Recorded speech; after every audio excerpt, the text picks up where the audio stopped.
Situation 11. Mike introduces Charles to Bill. Bill arrives at the dormitory to drive Mike and Charles to the party. He knocks on their door. Who is it? It's Bill. Is Mike in? Yeah, Bill, I'm right here. Come on in.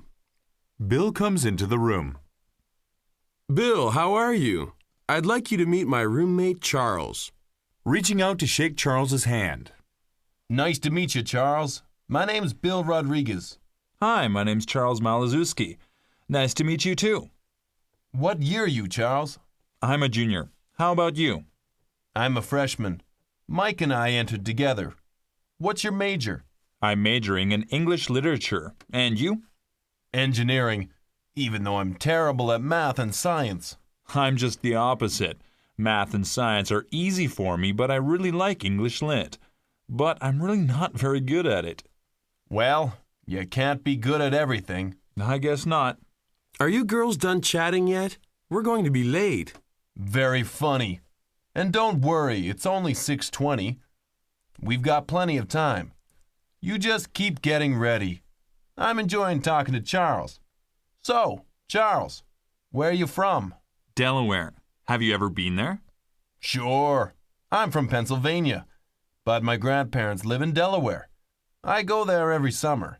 It's great. Where in Pennsylvania are you from? A little town outside of Philadelphia. You've probably never heard of it. Probably not. But I do know Philadelphia. Charles, everyone knows Philadelphia. Let's get going. You're right. It's always good to arrive a bit early. Let's go. Situation 12. Driving to the hotel. Mike, Charles, and Bill are all in Bill's car. What's the best way to get there? Looking in his pockets for the directions. I wrote down the directions, but I can't seem to find them. Anyway, I think I remember. It's at the Hyatt. Do you know how to get there? No. Charles, do you? No. That's all right. I think I remember. Take a left here and get on Main Street. Okay. Bill turns left. And which way should I turn on Main Street? Towards downtown. That would be another left turn, right? Right. Do you mean make a right turn, or that a left turn is correct? A left turn is correct. Are you sure about that? Yes, I'm sure. What I'm not sure about is where to turn after that. It was either on Brattle or Berry Street. Oh, yeah. Now I remember. The Hyatt is on the corner of Brattle and Kearny.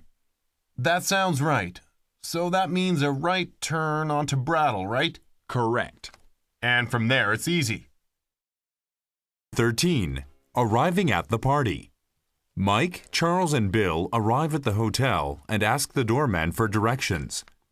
Excuse me, but could you tell us where the Grand Ballroom is? Of course, sir. The Grand Ballroom is located on the second floor in the rear of the hotel. Thank you. Mike, Charles, and Bill go up to the second floor and arrive at the entrance to the Grand Ballroom. There is a woman standing in front of the door. Good evening, gentlemen. May I see your invitations? Mike, you didn't tell me about any invitations. Yeah, Mike. I thought you called Sarah and took care of it. I did. Look, miss.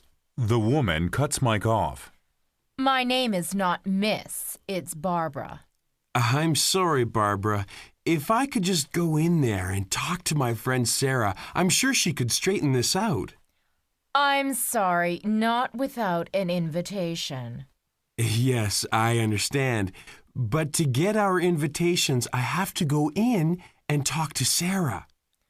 Well, okay, but only you. Your friends will have to wait here until you all have invitations. That's fine. I'll be right back. Mike goes in, finds Sarah, and returns with 3 invitations.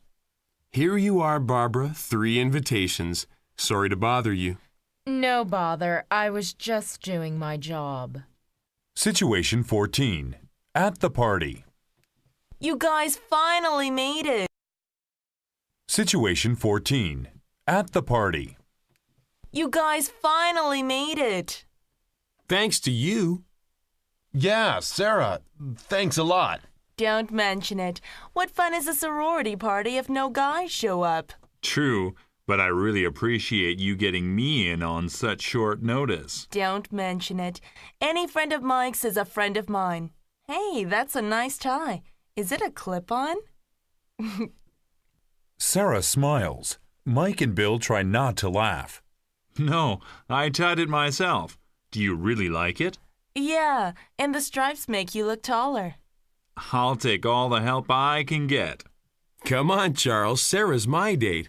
Let me talk to her a little. Why don't you and Bill go meet some nice girls? I didn't come here to meet nice girls. You devil. I know what kind of girls you like. Then introduce me to a couple of them. I'm sorry, Bill, but you'll just have to be content with one tonight. Whatever you say. Where is she? Give me a second and I'll find someone.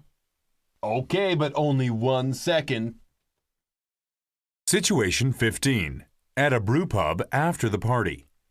After the party, Bill goes home with his new girlfriend, while Mike and Charles go out for a beer. Charles, how about a beer before going home? That sounds good. I didn't meet a single girl tonight. Sarah tried to introduce you, but you're so shy. I know. I don't want to think about it. Let's go to a brew pub. What's a brew pub? Oh yeah, I forgot you were a freshman. A brew pub is a bar and restaurant where they brew their own beer. They have lots of different beers and all of them are fresh and homemade. Sounds interesting. Is it far away? No, it's right around the corner. Come on.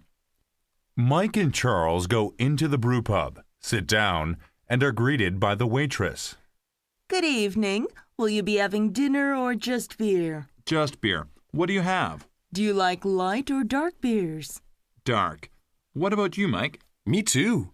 For dark beers, we have a honey porter, an oatmeal stout, and special winter ale. I'll take a stout. Could I have the winter ale, please? Sure. 1 stout and 1 ale coming right up. Situation 16. The morning after. Charles and Mike both wake up late. Hey, Charles, do you know what time it is? Let me check. It's 12:15. Damn, I knew we shouldn't have had those last 2 beers. What? You're the one who insisted we stay until that place closed. Yeah, but you're older than I am. You should have known better. Okay, whatever you say. But don't yell at me next time I tell you to stop drinking. Well, I can't promise anything, but I'll try. By the way, don't you have class at 1 o'clock? Class? What class? Your sociology class, perhaps? That's right, I forgot. How is it that you remember my schedule better than I do? Maybe because you always yell at me if I don't. Besides, I've been here longer than you, so I'm used to a college schedule. True. And even if I yell at you, that doesn't mean I don't appreciate all your help. I really do. Don't mention it. I think of you as a little brother.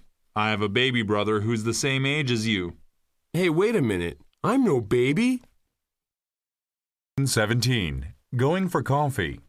Charles, I have time for a cup of coffee. Do you? Are you buying? Sure. It's the least I can do for all your babysitting. I never said you were a baby.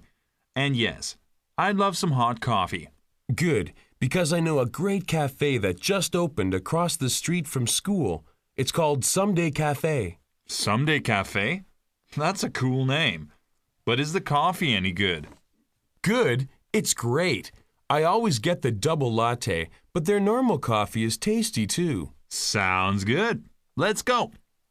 Charles and Mike quickly get dressed and go to the cafe. Hello, what would you like this afternoon? I'll have a double latte, please. And you? Could I please have a large coffee? Of course, that's 1 double latte and 1 large coffee, right? Right. How much is that? No, I said that I was paying. Well, that will be $4.50 for whoever is paying. That would be me. Here's $5. Thank you. Here is your change. Thanks. Charles, let's go sit over by the window. Okay. How about on that sofa? Okay. Situation 18. A political discussion. Charles and Mike go sit down on a sofa. Situation 18. A political discussion. Charles and Mike go sit down on a sofa by the window. What do you think about the upcoming elections? Didn't your parents teach you not to discuss politics in the morning? What do you mean morning? It's already 12:40. Yes, but I've been awake less than an hour. So, to me, it is still the morning. Well, that's too bad because this election is important and I want to talk about it. Yes, I can tell. You really aren't going to give up, are you? Nope. Okay, then, what is so important that you must talk about it before I finish my coffee? It's Mayor Jameson. He's a thief and he just can't be reelected. Listen, Mike, politics are politics. Even if we elect a new mayor, he will turn out just the same as Jameson. No, that's not true. Larry Strauss is running for mayor too, and he's an honest man. You really are a baby. You're so naive. Anyone who wants to be a politician is already dishonest. I don't believe that. You are only 20 years old. Why are you so cynical? I am not cynical. I'm realistic. No, really, why are you so sure politicians are dishonest? Well, if you must know, my father is a politician. Really? Yes, really. What does he do? He's a state senator. How long has he been a senator? As long as I can remember. And he's always been crooked, so don't tell me you think politicians are honest. Look, Charles, I don't want to talk about politics. What? You're the one who started this discussion. I know, and now I'm ending it. I have class at 1. Situation 19. Sociology class. Mike arrives early and takes a seat near the front. Hey, Mike, you're never early. What's up? I know, but I was having a terrible discussion on politics with my roommate Charles, and I just had to run away. I just can't discuss politics in the morning. I know what you mean. I hate talking about politics. I can't believe Charles would do that. Yeah, it's really rude, isn't it? Well, that's why I'm early. The professor comes in and sits at a table at the front of the room. Good afternoon. Last week, we were discussing the theory of functionalism. This theory, in brief, states that all people are in a certain socio-economic position for a reason. It further states that each of these positions serves a function and so should naturally be preserved. Although such a theory seems valid at first glance, there are many problems with it. Today, I would like to discuss some of the weak points of the theory of functionalism. One of these, for example, is that it does not explain the great difference in opportunities given to the rich as opposed to the poor. Rather, it assumes that the poor have no money because this is their natural condition. Can anyone think of any more shortcomings of functionalism? Well, it's not only money that they don't have. If they don't have money, that also limits their chances for education, medical care, and other important services. Excellent point. Would anyone like to add something? I think it is all the fault of dishonest politicians. Looking confused. Interesting. I'm not sure I understand what you mean, but yes, many politicians are corrupt. They sure are. Like my roommate's dad.